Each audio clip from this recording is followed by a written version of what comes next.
Salut tout le monde. Moi, c'est Théo Bernard. Et sur cette chaîne, on explore ensemble l'univers de l'automobile. Du fonctionnement des systèmes aux bons réflexes pour entretenir votre voiture au quotidien. Chaque vidéo est pensée pour vous rendre la route plus simple, plus sûre et surtout moins coûteuse. Si ce genre de contenu vous parle, pensez à cliquer sur j'aime, à vous abonner et regarder la vidéo jusqu'au bout. Les infos les plus utiles sont souvent à la fin. Lorsque les températures grimpent, l'utilisation de la climatisation dans la voiture est indispensable, quelle que soit la saison. Cette fonction de la voiture n'est plus seulement utilisée pour le confort, mais aussi pour la sécurité. Il a été confirmé que la conduite par temps chaud, par des températures élevées, peut nuire à la concentration des conducteurs et donc à la sécurité routière. La climatisation est un outil nécessaire dont toutes les voitures sont équipées et que nous avons l'habitude d'utiliser sans inconvénient majeur.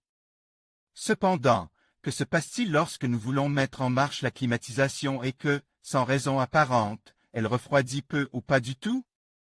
Cela peut se produire pour trois raisons principales, que nous expliquons ci-dessous. Les meilleures offres de location de SUV. Obtenez une nouvelle voiture pour la première fois avec notre leasing Kia Stonic 1.0.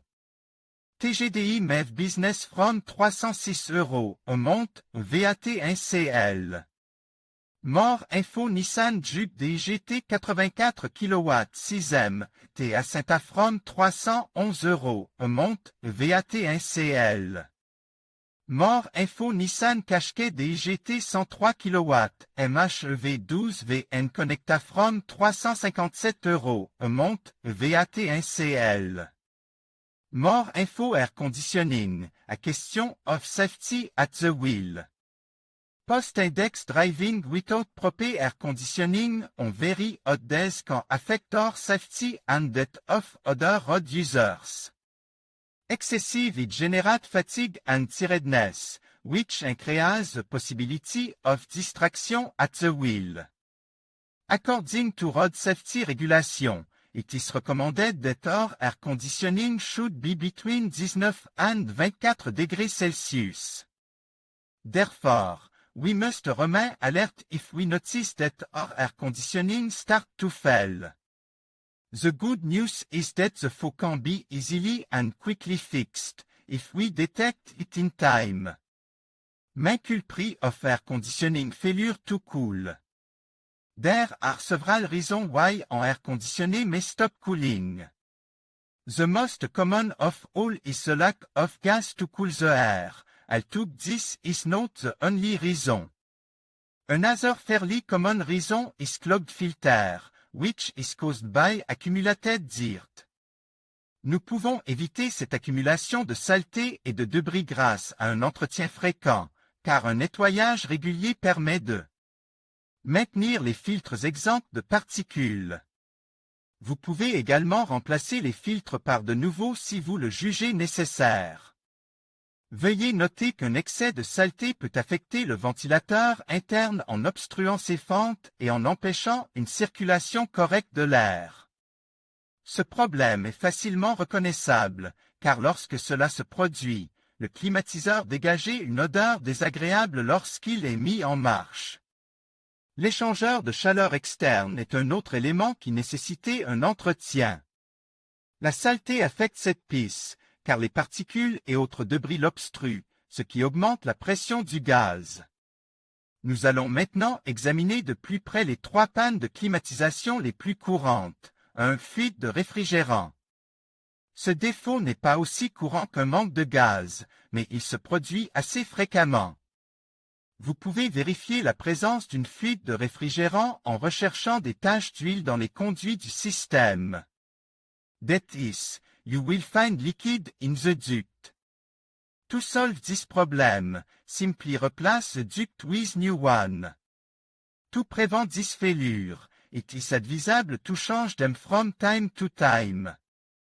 2. Failure of the electric motor. This failure only occur in air conditioning and not in traditional air conditioning, because air conditioné avant electric motor that combine hot air with cold air depending on the temperature you have selected. If the mixing is done efficiently, the air conditioner will cool correctly, but it may happen that the combination has problem. If the mixing does not happen correctly, the air will only come out lukewarm. 3. Lack of sufficient gas. We had already mentioned this for in previous paragraph and it is the most common problem affecting air conditioning. This problem can happen for several reasons.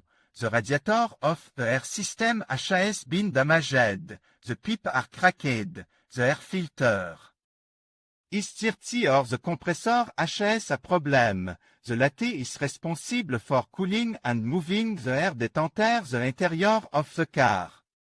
Une recharge en gaz est nécessaire si l'air ne fonctionne pas correctement.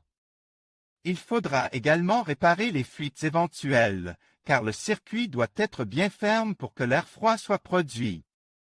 La bonne nouvelle, c'est que si vous optez pour une voiture de leasing, tous les inconvénients liés à l'entretien et aux réparations seront inclus dans la mensualité. Vous avez la garantie de conduire une voiture neuve en parfait état, avec laquelle les risques de panne ou de défaillance dus à l'usure sont très faibles. Mais si vous devez effectuer des réparations ou des ajustements, le leasing vous permet de bénéficier d'un service d'entretien et de révision gratuite. En conclusion, nous avons exploré les 3 principaux responsables du non-refroidissement de la climatisation de votre voiture. En vérifiant régulièrement le niveau de réfrigérant, en inspectant le compresseur et en s'assurant que le système de ventilation fonctionne correctement, vous pouvez garantir un confort optimal lors de vos trajets. N'oubliez pas que l'entretien préventif est essentiel pour éviter des problèmes futurs. Prenez soin de votre véhicule et profitez d'une climatisation efficace tout au long de l'année. Merci de nous avoir suivis et à bientôt pour d'autres conseils pratiques.